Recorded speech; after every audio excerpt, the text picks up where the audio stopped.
Hello, my name is Paula Maccabee, and I'm the Advocacy Director and Legal Counselor for WaterLegacy.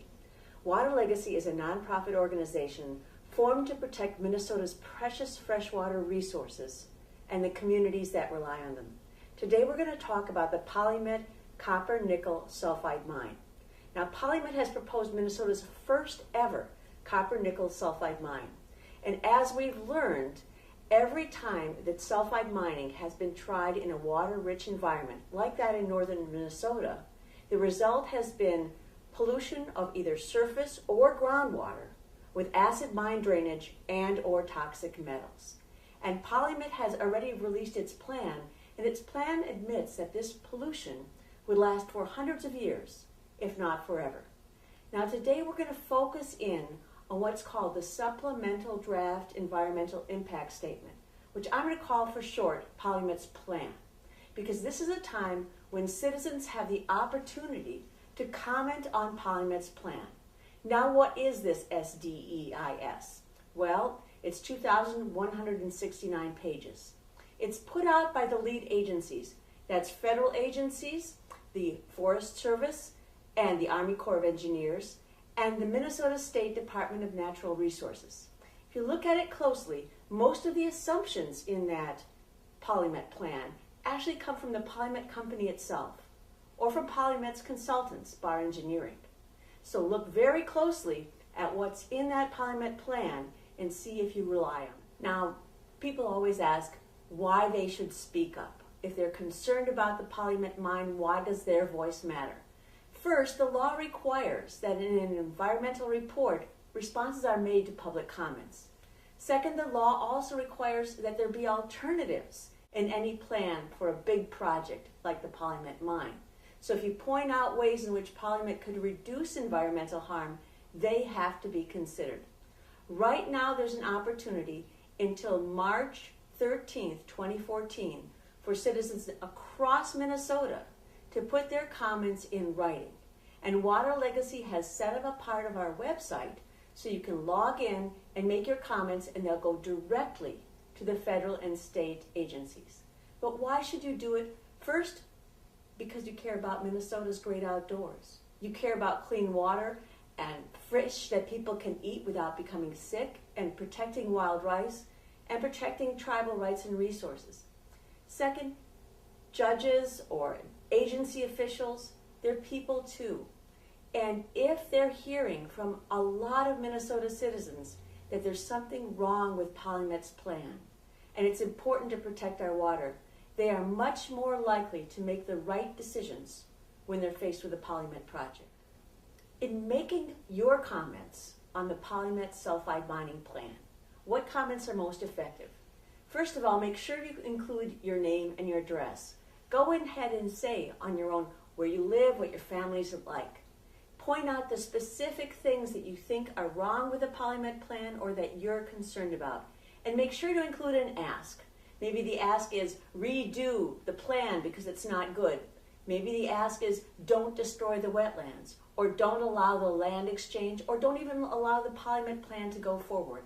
But make sure to end your comments asking the agencies to do something specific and different. Now, WaterLegacy has provided a number of resources that can help you make your comments. We have a flyer with suggestions and bullet points. We have some specific additional resources on the website where you can actually send in a form comment or customize it to make it your own.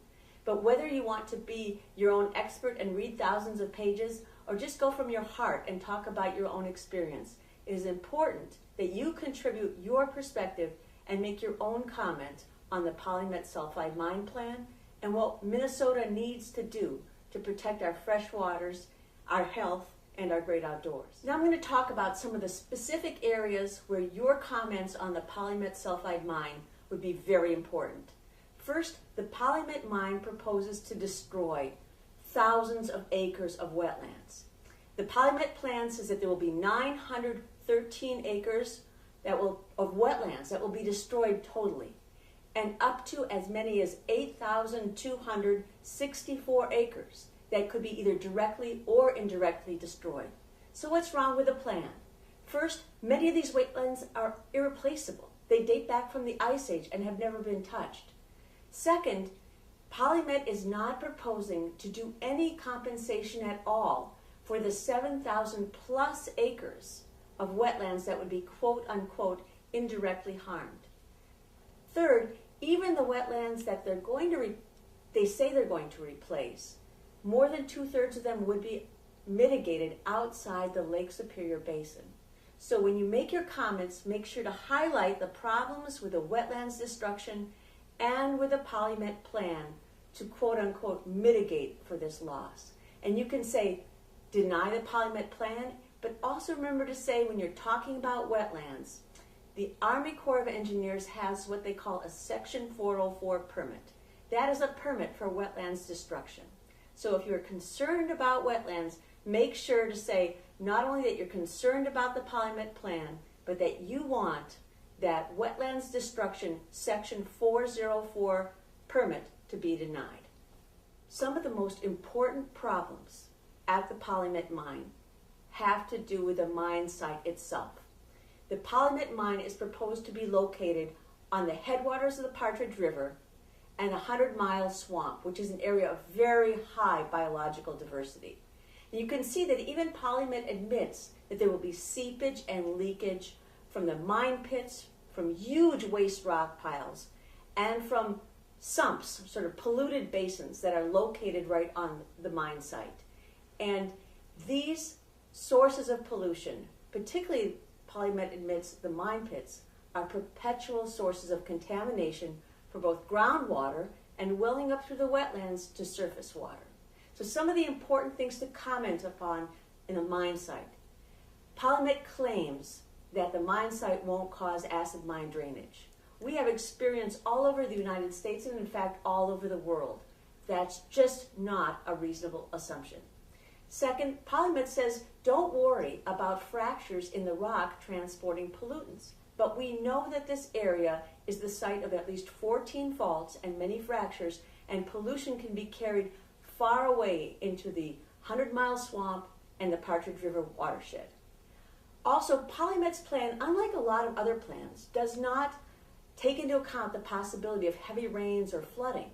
And on the Polymet mine site is actually one of the most contaminated locations in the whole Polymet project, because all the pollution that's taken from the plant site, all the reject concentrate, which is the most toxic pollutant from the reverse osmosis plant, is brought in and dumped on the Polymet mine site. And there's no plan in the draft EIS for what happens if there's a heavy rain or a flood and that pollutant is carried over into the watershed. So when you focus on the mine site, make sure you focus on acid mine drainage and toxic metals, including mercury, that could seep and leak from the mine site into precious wetlands and the waters of the Partridge River watershed. Another part of the Polymet sulfide mine that has a huge potential to affect clean water, wild rice, mercury in fish, and human health is the Polymet tailings dump. Now they call it a tailings basin, but what it really will be are a huge pile of tailings, sometimes as fine as chalk, placed on top of tailings that already exist from the out-of-business LTV tailings dump from a taconite mine. And this is important for a few reasons. First, there's no liner under that tailings dump. In fact, Polymet's tailings will be dumped on top of a tailings basin that is already leaky. In fact, it was designed in the 1950s in an area where there were streams underneath it, because the thought back in the 1950s when taconite was involved is that it would be a good thing for water to run through the taconite tailings and then out into the rivers and out into the groundwater. So Polymet's tailings dump has the potential to leach huge quantities of sulfate, which are harmful to wild rice, and toxic chemicals like arsenic, lead, and manganese that can either increase risk of cancer or increase the risk of brain damage, including that for children and for infants, particularly those who are bottle fed. And one of the key assumptions in this project, again, Polymet is assuming there are no fractures under the tailings basin. But they're also assuming, even though the tailings dump is more than 2 miles square, that they could put a row of pumps at one end and collect 99.37%, that's more than 99% of all the seepage to groundwater and the seepage to surface water. Now, when asked about that unrealistic assumption, the Minnesota Department of Natural Resources admitted that there was no field experience anywhere on which they were relying to make that assumption. And that assumption is critical because if the tailings dump leaches out, seeps out, more pollution than that, all of the other calculations, all of Polymet's rosy predictions in that plan are no longer valid. So make sure when you talk about the tailings basin that you mention some of the unrealistic assumptions and the potential for leaks and seeps of pollution.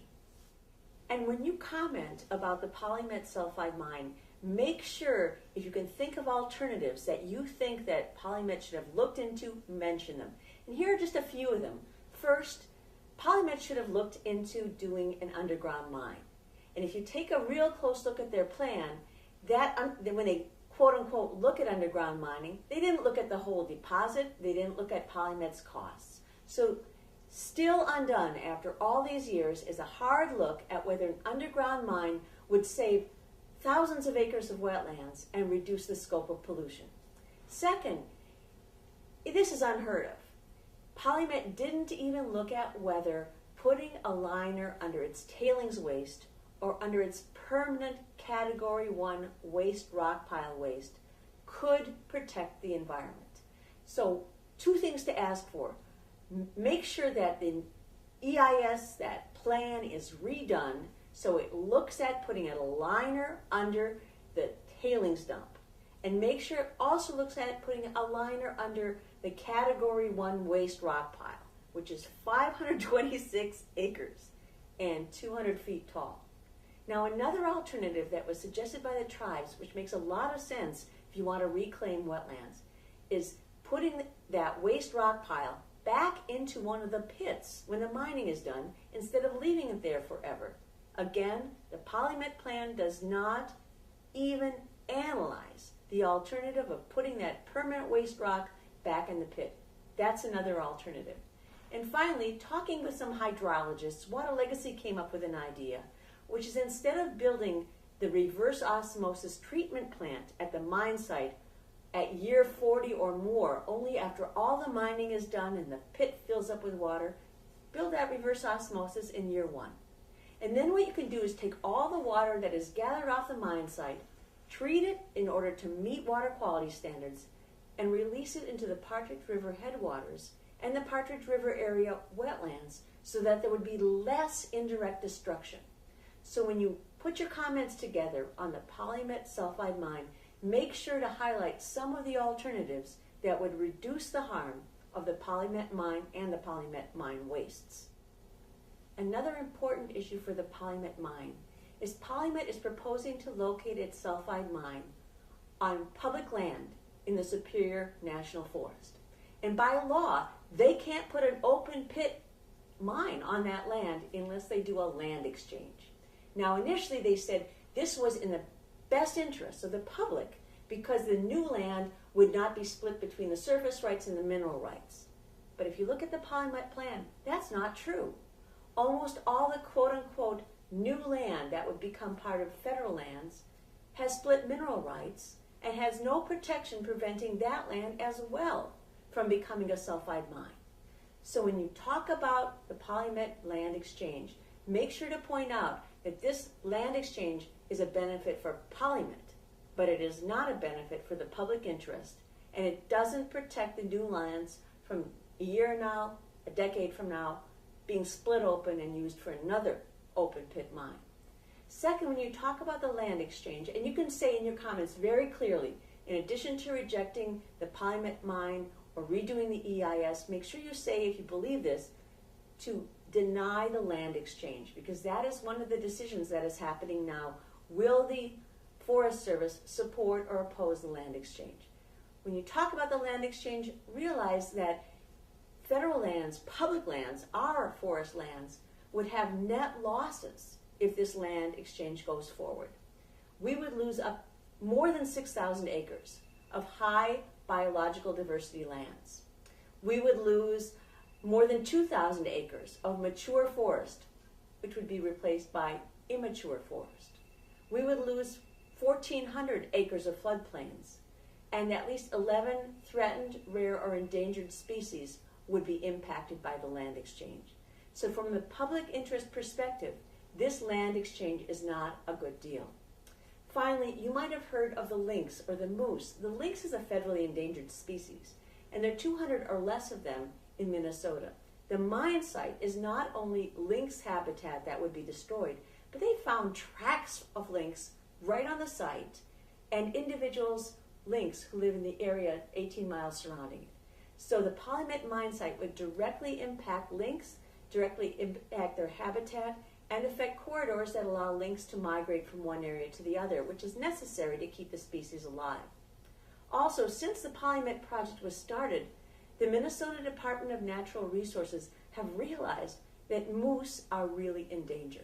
There was a precipitous decline in moose just from 2012 to 2013, and they're now considered a state species of concern. Now, that Polymet plan doesn't include any information at all on how this sulfide mine project would affect moose, which are already greatly at risk. So when you write about the land exchange and the Polymet project, be sure to highlight loss of biological diversity, loss of mature forests, and risks to species of concern, including the lynx and the moose.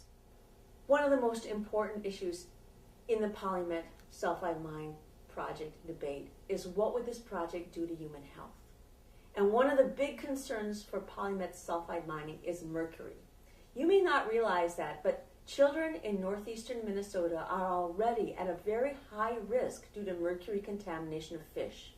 The Minnesota Health Department did a study, and children, infants, newly born, in Minnesota's Lake Superior region, 1 out of 10 of those infants had levels of mercury in the blood that were unsafe. And that's higher than Wisconsin, higher than in Michigan. And many of the waters downstream of the Polymet sulfide mine and tailings basin are already legally impaired because the levels of mercury in fish are too high. Now, Polymet would affect mercury in fish not only by releasing mercury, but by releasing sulfates that increase the bioaccumulation, and by changes in the hydrological pattern in wetlands, which would also increase how much mercury bioaccumulates in the food chain where it could end up in fish. In addition to the risk of brain damage, particularly in infants and children resulting from fish consumption that is contaminated with mercury, Polymet's leakage and seeps at the mine site and the tailings basin would increase other toxic chemicals that harm people. Arsenic, which increases the risk of cancer, and manganese, which has been classified by our Minnesota Health Department as a chemical that reduces brain development and can even reduce IQ in children. And what is so important is that these chemicals affect people who drink the water.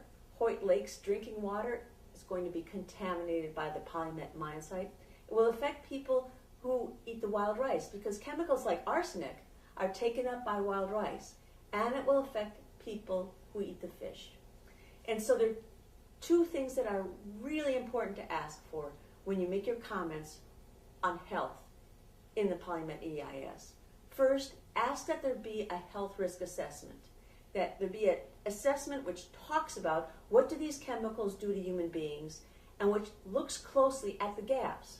For example, the Polymet plan has no analysis at all of the health impacts of the projects on on-site workers. The Polymet plan also has no analysis at all on what would happen to the drinking water for people who have residential wells near the tailings basin. So ask that this health risk assessment fill the gaps, that it be printed in plain English so we can understand what the health impacts of toxic chemicals are. Ask that it take a special look at vulnerable populations like infants and children and the elderly. And finally, ask that the health risk assessment in the Polymet plan take a look at environmental justice. Because people who eat wild rice, hunt game, and fish for subsistence, whether they're low-income families or whether they're tribal members, are going to get more exposure to toxic chemicals, and that's an environmental justice issue. So make sure that you say that you're concerned about the health risks of the Polymet project, and in its current form, it's too big a risk to take for human health. And also make sure that you demand that before the environmental review process is done, that health department experts be brought in to fill in the gaps and do a real health risk assessment so we know what the impacts of the Polymet sulfide mine and mine wastes will be on human beings and the next generation of infants and children in Minnesota. Finally, I hope I've explained to you not only that the Polymet sulfide mine and mine wastes present a significant risk for Minnesota, but that you now have the tools so that you can make your own voice heard. The Polymet sulfide mine would affect our clean water resources for hundreds of years, if not forever. It would affect natural wild rice, it will affect biodiversity in our ecosystem, it would affect mercury contamination of fish and human health, it would affect species that are endangered and at risk, and it would open up northeastern Minnesota to a potentially vast industrial mining district that would threaten Minnesota's way of life in the great outdoors. This is something you can affect. Your comments matter. And WaterLegacy has provided fact sheets and flyers and talking points and a place on our website where you can log in and make your comments, and your comments will go directly to state and federal agencies that are responsible for the decisions whether or not the Polymet mine will be permitted, whether the land exchange will be allowed, whether the wetlands destruction permit, that 404 section permit, will be allowed, and also whether the plan itself will be looked at and given what it deserves, a failing grade, as environmentally unsatisfactory and inadequate. So please let your voice be heard.